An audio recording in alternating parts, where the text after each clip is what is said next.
চলে গেলেন আওয়ামী লীগের সাধারণ সম্পাদক ওবায়দুল কাদের। কলকাতার একটি হাসপাতালে শেষ নিঃশ্বাস ত্যাগ করেন তিনি। শেষ পর্যন্ত আর ফেরা হলো না। হাসপাতাল থেকেই চিরনিদ্রায় এক সময়ের দাপুটে নেতা, আলোচিত সমালোচিত সাবেক প্রধানমন্ত্রী। ভিডিওর এক অংশে আপনারা যে দৃশ্য দেখছেন, তিনি একজন প্রতাপশালী নেতা। বাংলাদেশের আইনের একসময় তিনি বাবা ছিলেন। আজকে তার এই কি পরিণতি আপনি দেখছেন যে সুশ্রোতা, শেখ হাসিনা ও ওবায়দুল কাদের এই দুইজনেই ছিল আওয়ামী লীগের মূল। অবশেষে এই দুজনেরই তাহলে কি এই দুনিয়া থেকে চলে গেল এবং শেষ পর্যন্ত আওয়ামী লীগের পতন অবশেষে কি হলো, ঘটনাটা কি, সেটা আজকে ভিডিও দেখলেই কিন্তু আপনারা বুঝতে পারবেন। শেখ হাসিনা ও ওবায়দুল কাদেরের মৃত্যু কিভাবে এবং কিভাবে কি হয়েছে সে বিষয়ে আমরা বিস্তারিত জানবো। তো কথা না বলে চলুন আমরা ভিডিও মূল আলোচনা চলে যাই। ভিডিও মূল আলোচনা চলে যাওয়ার আগে আপনার কাছে আমার ছোট করে একটু, আপনার প্রত্যেক মুহূর্তের আপডেট পেতে চাইলে অবশ্যই চ্যানেলটি সাবস্ক্রাইব করে দেবেন এবং পাশে থাকা বেল আইকনটি ক্লিক করে দেবেন, তাহলে প্রত্যেক মুহূর্তের আপডেটগুলো সবার আগে পৌঁছবে আপনার কাছে। দর্শক, কথা না বলে চলুন আসলে ঘটনাটি তাহলে বিস্তারিত দেখে আসি। ভিডিওর এক অংশে আপনারা যে দৃশ্য দেখছেন, তিনি একজন প্রতাপশালী নেতা। বাংলাদেশের আইনের একসময় তিনি বাবা ছিলেন।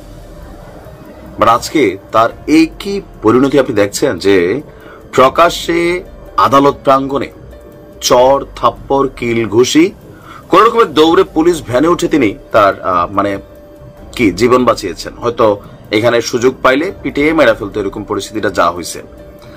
একটা দেশের আদালত প্রাঙ্গণ কতটুকু অনিরাপদ আমাদের এই ভিডিওগুলো বারবার যেন জানান দিচ্ছে। দেখেন, আনিসুল হক খুনি মামলার আসামি, ভাই সে জেল খাটতেছে। রাষ্ট্র আছে, ডক্টর ইউনূস আছে, আসিফ নজরুলরা আছেন, তারা আইনের সুশাসন প্রতিষ্ঠা করছেন। তো আপনি কেন এই আইনের, ডক্টর আসিফ নজরুল বলেন, ইউনূস সরকারের এই যে অর্জনকে আপনারা কেন ম্লান করবেন? ঘটনাতে কারা জড়িত? আশ্চর্য লাগছে যে এই ঘটনাগুলো বিএনপি পন্থী আইনজীবীরা ঘটিয়েছেন। 16-17 বছর থেকে আমরা আসলে কোনো কিছু শিক্ষা নেই নাই। শিক্ষা নেওয়ার বিষয়টা কোনটা ছিল যে এই তো সেই আনিসুল হক, তাই না? বিশাল বিশাল কথা বলতেন, বড় বড় কথা বলতেন। আজকে দেখেন তার পরিণতি কি। বিড়ালের মতন তিনি আসছেন যাচ্ছেন, আপনি মন চাইলে ওনার মাথার মধ্যে একটা থাপ্পড় দিয়ে দিচ্ছেন। তো এই কালচারটা যেটা আসলে আমরা চাচ্ছি দ্য এন্ডিং পয়েন্ট, এটা কি এন্ডিং হচ্ছে? এই ঘটনা আনিসুল হক যদি বাইচা থাকে বা তার ছেলে বা তার আওয়ামী লীগ যদি কখনো দল হিসেবে ফিরে আসে, এগুলোর রিয়েকশন কি হবে না? আপনারা কি দেখেন না যে বেগম খালেদা জিয়ার গাড়ি বহরে কয়েকজন অতি উৎসাহী পোলাপাইন ছাত্রলীগ যুবলীগের হাত দিছিল, এক একটার পরিণতি দেখছেন কি পরিমাণ পিটাইয়া বিএনপির নেতা কর্মীরা পুলিশের কাছে সোপর্দ করছে। আইন কিছু করছে, ওদেরকে সেফটি দিছে, দেয় নাই। বিএনপির নেতারা ছাত্রলীগ যুবলীগের ওই পোলাপাইনগুলারে ফুটেজ খুঁজা খুঁজা সেই লেভেলে মারছে, মাইরা পুলিশের কাছে দিছে। আজকে আপনারা যখন আবার একই ঘটনা করতেছেন, মানলাম আনিসুল হক অনেক অপরাধে অভিযুক্ত, আদালতে গেছে, তার বিরুদ্ধে জেল হচ্ছে, মামলা হবে, ফাঁসি হয়ে যাক, সেটা আলাদা। কিন্তু যে আইনের সুশাসন অথবা আদালতের মধ্যে একজন মানুষ দেখলে মারধর করা, মাঝে মাঝে কিছু লোক অন্যান্য যারা করে আমি বুঝতে পারি, কিন্তু একজন আইনজীবী হিসাবে আপনাদের এই ভূমিকাটা, জনাব তারেক রহমান কি মনে করছেন এগুলো পছন্দ করবেন? উনি প্রশ্নবিদ্ধ হচ্ছেন, নাম তো বিএনপি পন্থী আইনজীবী, তাই না? নারায়ণগঞ্জের আদালতের এজলাসের প্রবেশ মুখে ভাবা যায় যে এখানে শুনানি হবে, এইটার প্রবেশ মুখে, মেইন রাস্তার বাইরে হলেও ভাবতাম। বিএনপি পন্থী আইনজীবীদের মারধরের শিকার হয়েছেন আপনার সাবেক আইনমন্ত্রী আনিসুল হক। বেলা 2:45টার দিকে এই ঘটনাটি ঘটে। তো আজকে তার বিরুদ্ধে বৈষম্যবিরোধী ছাত্র আন্দোলনের সময় নিহত হাফেজ মোহাম্মদ সোলাইমান হত্যা মামলায়, এখন এই মামলাগুলো হচ্ছে পলিটিক্যাল মামলা, এটা সবসময় চলমান থাকে। আনিসুল হক তো আর নিজে গিয়া ধরেন এই যে কি বলা হয় যে বন্দুক নিয়ে তো আর যাইয়া গুলি করে নাই, বাট তিনি আইনমন্ত্রী ছিলেন, তিনি দায়িত্ব এড়াতে পারেন না। স্বরাষ্ট্র মন্ত্রণালয়, পুলিশ, সবকিছু তারা তো একটা মিলে একটা সিস্টেম ছিল, তো সেখান থেকে তিনি অভিযুক্ত। তো তার বিরুদ্ধে যখন তাকে আজকে নারায়ণগঞ্জের সিনিয়র জুডিশিয়াল ম্যাজিস্ট্রেট মঈনুদ্দিন কাদিরের আদালতে হাজির করা হয়েছিল, আদালত পুলিশের পরিদর্শক কাইয়ুম খান জানান এই হত্যা মামলায় জিজ্ঞাসাবাদের জন্য তাকে এখানে আনা হয়। দুপুরে আদালতে তোলার সময় বাইরে বিএনপি পন্থীরা আইনজীবী আনিসুল হকের ফাঁসি চেয়ে স্লোগান দেন। তারপর আমরা দেখছি যে শুনানি শেষে এজলাস থেকে বের হওয়ার সময় প্রবেশ মুখে তাকে কিল ঘুষি দেন তারা। এ সময় তার মাথায় হেলমেট ছিল। বিশৃঙ্খল পরিস্থিতি দেখে নিরাপত্তার দায়িত্বে থাকা পুলিশ সদস্যরা তাকে নিয়ে দৌড়ে আদালতের বারান্দা ত্যাগ করেন এবং তাকে দ্রুততার সাথে প্রিজন ভ্যানে তোলেন। সংবাদকর্মীদের ধারণ করা ভিডিওতে এজলাসের প্রবেশ মুখে তাকে কিল ঘুষি চড়থাপ্পড় দিতে দেখা যায়। আর আদালত পুলিশ হামলাকারীদের বাধা না দিয়ে বরং আনিসুল হককে নিয়ে দৌড়াতে থাকেন, তাকে প্রিজন ভ্যালে তোলেন। পুলিশ এখনো সাহস ফিরা পায় নাই। আগেও সম্ভবত এগুলো হয়েছে, এগুলো যে নতুন তা না, বাট একটা সময় তো বন্ধ দরকার। আওয়ামী লীগ সরকারের সময় হয়েছে দেখে তো আওয়ামী লীগের পতন হয়েছে। আমি জানি না যে আসলে এই ঘটনাগুলোকে কে কিভাবে দেখেন, বাট আমি সুস্থ সংস্কৃতির ভবিষ্যতে প্রতিশোধবিহীন একটা অবস্থান কখনো দেখি না। এই ঘটনা ভাই আপনার বাবার সাথে হলে আপনি কি করতেন?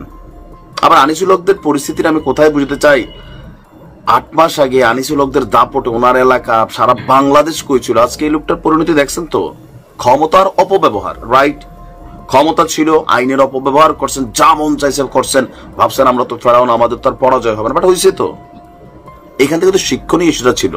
কিন্তু এখন এই লোকটারে যখন আবার আপনি আদালতের ভিতরে ঢুকে মারতেছেন, তাহলে আদালত নিয়ে প্রশ্ন উঠতেছে, ডক্টর ইউনূসের বাংলাদেশ নিয়ে প্রশ্ন উঠতেছে, আসিফ নজরুলের আইনের নিয়ে প্রশ্ন, স্বরাষ্ট্রমন্ত্রী প্রশ্নবিদ্ধ হচ্ছেন, কতগুলো মানুষটা আপনার প্রশ্নবিদ্ধ করছেন। ইভেন ভবিষ্যতের জন্য যে ক্যামেরা ফুটেজ রইল না, রয়েছে তো। ডক্টর ইউনূসকে আওয়ামী লীগকে নিষিদ্ধ করতেছে। আপনি কালকে আল জাজিরা সাক্ষাৎকার দেখেন নাই? বাতাস বোঝেন না? এরপরেও এটা অন্যায়। তিনি একজন অন্যায়কারী, তিনি অন প্রসেস আছেন শাস্তির। আদালত তারা ফাঁসি দেওয়া দেখ, এটা আলাদা। আপনি তার এইভাবে মারা একজন আইনজীবী হিসাবে এটা কত। তো দর্শক, আপনার ভিডিওটি দেখলেন, ভিডিও দেখে যদি আপনার কোনো মন্তব্য থাকে তাহলে অবশ্যই কমেন্ট বক্সে আপনার মূল্যবান মন্তব্য জানিয়ে দিবেন। দর্শক, এখন আমরা পরবর্তী একটি ভিডিও দেখব, যেটা দ্বারা আমরা আরো কিছু তথ্য আমরা জানতে পারবো। দর্শক, চলুন আমরা সেই ভিডিওটি বিস্তারিত দেখে আসি। শেষ পর্যন্ত আর ফেরা হলো না। হাসপাতাল থেকেই চিরনিদ্রায় ইতালির এক সময়ের দাপুটে নেতা, আলোচিত সমালোচিত সাবেক প্রধানমন্ত্রী সিলভিও বার্লুসকোনি। বেশ কিছুদিন অসুস্থ থাকার পর সোমবার মিলানের একটি হাসপাতালে চিকিৎসাধীন অবস্থায় মারা যান 86 বছর বয়সী এই নেতা। লিউকেমিয়ায় ভুগছিলেন বার্লুসকোনি, তবে শুরুতে খবরটি গোপন রাখা হয়েছিল। লিউকেমিয়ার কারণে ফুসফুসে সংক্রমণ দেখা দিলে গত এপ্রিলে চিকিৎসা নেন এই নেতা। 2020 সালে করোনা ভাইরাসে আক্রান্ত হওয়ার পর থেকে প্রায় সময়ই অসুস্থ থাকতেন সাবেক এই বিশ্ব নেতা। বার্লুসকোনির মৃত্যুতে শোক নেমে এসেছে বিশ্ব রাজনৈতিক অঙ্গনে। ইতালির প্রধানমন্ত্রী থেকে শুরু করে দলটির সব নেতাকর্মীরা শোক জানিয়েছেন। 1994 সালে প্রথমবার ইতালির প্রধানমন্ত্রী নির্বাচিত হন বার্লুসকোনি। এরপর 2011 সাল পর্যন্ত 4 বার সরকার প্রধান হিসেবে দায়িত্ব পালন করেন। পরবর্তী সময় যৌন কেলেঙ্কারি ও দুর্নীতির অভিযোগে আদালতে তার কারাদণ্ড হয়। বার্লুসকোনি ইতালির মধ্য ডানপন্থী ফোর্জা ইতালিয়া দলের নেতৃত্বে ছিলেন। গেল বছরের সেপ্টেম্বরে নির্বাচনের পর প্রধানমন্ত্রী জর্জিয়া মেলোনির নেতৃত্বে জোট সরকারে যোগ দেয় দলটি। তখন ইতালির পার্লামেন্টের উচ্চকক্ষ সিনেটে নির্বাচিত হন বার্লুসকোনি। রাজনীতির পাশাপাশি ব্যবসার সঙ্গেও জড়িত ছিলেন বার্লুসকোনি। যৌন কেলেঙ্কারি, দুর্নীতি এবং কর ফাঁকির মামলায় বেশ কয়েকবার নিন্দিত হয়েছিলেন তিনি। এত অভিযোগ থাকা সত্ত্বেও 2017 সালে আবার রাজনৈতিক অঙ্গনে ফিরেছিলেন প্রবীণ এই বিশ্বনেতা। 1936 সালে মিলানে জন্মগ্রহণ করা এই নেতা ভ্যাকুয়াম ক্লিনার বিক্রির মধ্য দিয়ে কর্মজীবন শুরু করেন। এরপর ইতালির শীর্ষস্থানীয় ধনীদের কাতারে নাম লেখান বার্লুসকোনি। ঐতিহ্যবাহী।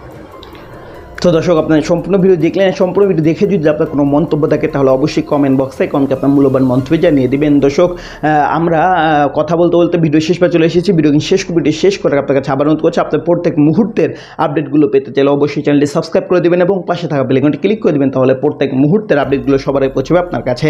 তো সবাই ভালো থাকবেন, সুস্থ থাকবেন। আল্লাহ হাফেজ।